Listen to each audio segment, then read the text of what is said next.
Hey guys, welcome to my YouTube channel. I'm Akanksha, a wedding photographer. So, here we are with the topic of how to tackle the last minute hiccups.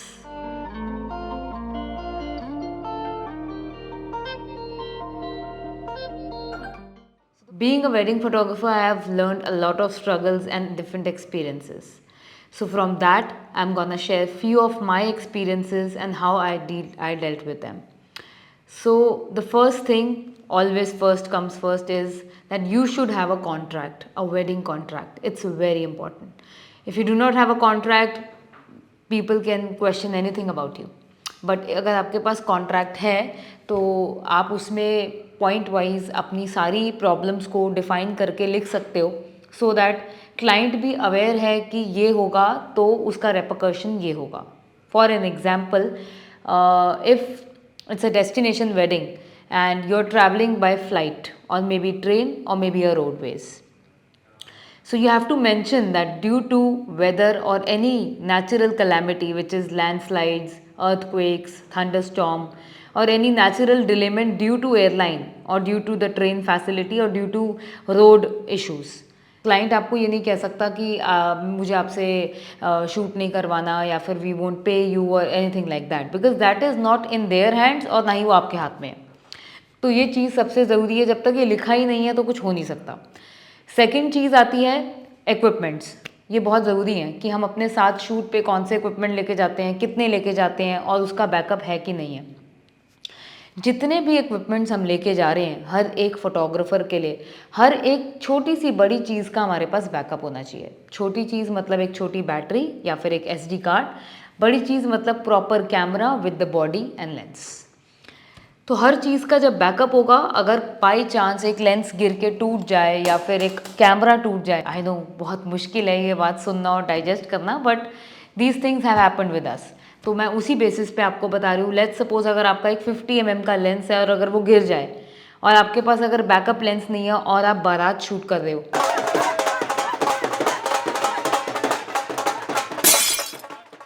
then you know what will happen, you will miss so many shots. So that's why you should always have backup of lenses, camera bodies, speakers, microphones, tripods, monopods, extra bags, lighting equipment, hard drives, SSD, everything, every single thing का backup आपके पास होना चाहिए. Third चीज़ जो बहुत important है वो है कि कई बारी कपल जो होते हैं वो लेट हो जाते हैं.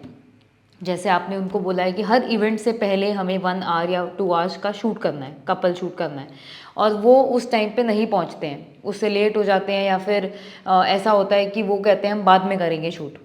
तो आपको घबराना नहीं है और पैनिक नहीं करना है इस सिचुएशन में. इसको आराम से सोचना है कि इसको डील कैसे करें, because at the end the clients memory is a life time memory and you are responsible for it.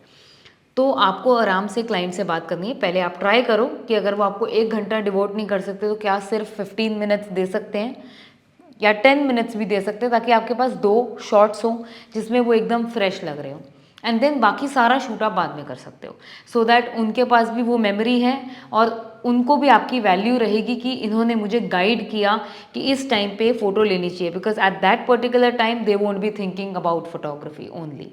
They would be thinking about their parents, they would be thinking about their relatives, they would be thinking about their performances and lot more thing.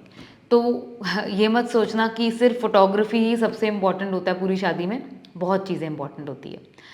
तो उस चीज़ को ध्यान रखते हुए communication is really important on the shoot, before the shoot, with in the shoot, every time. अगर communication सही है तो आपको कोई प्रॉब्लम नहीं आएगी, आप कोई भी बड़ी सी बड़ी प्रॉब्लम स्ट्रगल से डील कर लोगे. इसके अलावा सबसे बड़ी प्रॉब्लम होती है, बहुत सारे लोग मुझे क्वेश्चन पूछते हैं कि हमारी पेमेंट अटक जाती है, हम पेमेंट्स नहीं ले पाते हैं, कई बारी हमारी एंड की पेमेंट अटकती है, कई बारी लोग हमें एडवांसेस नहीं देते. तो इसको कैसे सॉल्व करें? सबसे पहली और सबसे बड़ी बात है, पैसा इज़ इक्वल टू ट्रस्ट. कोई भी इंसान अपनी जेब से तभी पैसा निकालेगा जब उसको उस इंसान पे या उसके काम पे विश्वास है. जब तक उसको उसके काम पे या उस इंसान पे विश्वास नहीं है, वो कभी भी अपनी जेब से 1 रुपये भी नहीं निकालेगा. This is how Indian mentality works. तो अब इसको सॉल्व कैसे करना है? अगर आप डायरेक्टली उनको जाकर कह दोगे ब्लंटली, सर मेरी पेमेंट दे दीजिए, तो वो दे तो देंगे, शायद वो दे दें, लेकिन अगली बार आपको बुलाएंगे नहीं. तो कई लोग होते हैं जो बहुत ही क्लियर रहते हैं अपने टर्म्स पे, कंडीशंस पे, और वो आपको बिना आपके महंगे पैसे दे देते हैं। बट कुछ क्लाइंट्स ऐसे होते हैं जिनसे आप मांग भी लोगे तब भी आपको बोलेंगे कि आपने क्यों मांग लिया। तो ऐसे इन सिचुएशंस में डील करने का सबसे बेस्ट तरीका ये है कि सबसे पहले आप उनको बोलो कि आप एक छोटा सा, अगर आपको ट्रस्ट इशू है हमसे, तो आप एक छोटा सा डेमो शूट प्री वेडिंग आप हमसे दिल्ली में करवा लो, जहाँ पे जो भी आपका लोकल बेस सिटी है, दिल्ली हो, बैंगलोर हो, हैदराबाद, कहीं भी। Even if you are a big brand और एनीथिंग, अगर आपको वो क्लाइंट इंपॉर्टेंट है और आपको वो चाहिए, तो अगर आपको वो नहीं चाहिए और आपको लगता है कि आप खुद में एक ब्रांड हो और you don't want such clients, then that's a different story, good, you should go for that as well. But sometimes कुछ क्लाइंट्स ऐसे होते हैं जो बहुत इंपॉर्टेंट होते हैं, अच्छे होते हैं, और आप चाहते हो कि वो आपके क्लाइंट बने, तो आप उनको एक फ्री शूट दो, कोई आप उनसे चार्ज मत लो, उनका काम कंप्लीट करके दो, ट्रस्ट पूरा गेन हो गया, वो आपको खुद जितने पेमेंट आप मांगोगे वो आपको दे देंगे। लेकिन अगर आप ट्रस्ट ही नहीं गेन करोगे तो फिर प्रॉब्लम्स आएगी। But of course I can understand, ये शायद स्टार्टअप के लिए या फिर एक न्यू कमर के लिए बहुत ही अच्छा आइडिया, और मे बी एक ब्रांड के लिए बहुत ही डिफिकल्ट है इस बात को एब्जॉर्ब करना, because I also own a brand, so it's very difficult for me कि अगर मुझे कोई आकर कहेगा कि नहीं, we don't trust you, and हमारे सारे फॉलोअर्स वेस्ट हैं, हमारे सारे क्लाइंटेल वेस्ट हैं, तो वो चीज़ आई कैन रियली अंडरस्टैंड कि that is not possible in every case, but this is a learning for someone who is starting up and who is new into this. अब इसके अलावा सबसे इम्पॉर्टेंट चीज़ है जो छूट जाती है, मतलब सब लोग फोकस, इवन सारे ब्राइड एंड ग्रूम्स जो हैं, फैमिलीज़ हैं, वो सिर्फ एक चीज़ पे फोकस करते हैं कि हमारी फ़ोटोज़ अच्छी आएँ, हमारी वीडियोज़ अच्छी आएँ, हमारी एल्बम अच्छी प्रिंट हो, बस। उनको ये नहीं पता कि जो पीछे जिसके वजह से वो सब बन रहा है, वो एक छोटे से मेमोरी कार्ड में पहले सेव होता है, एंड देन उसके बाद हम किसी जगह ट्रांसफ़र करते हैं, एंड देन किसी क्लाउड पे जाता है। अगर वो सब कुछ ही क्रैश हो गया तो कितनी भी अच्छी फ़ोटोज़ आई हों, कितनी भी अच्छी वीडियोज़ आई हों, एवरीथिंग शैटर्स अवे।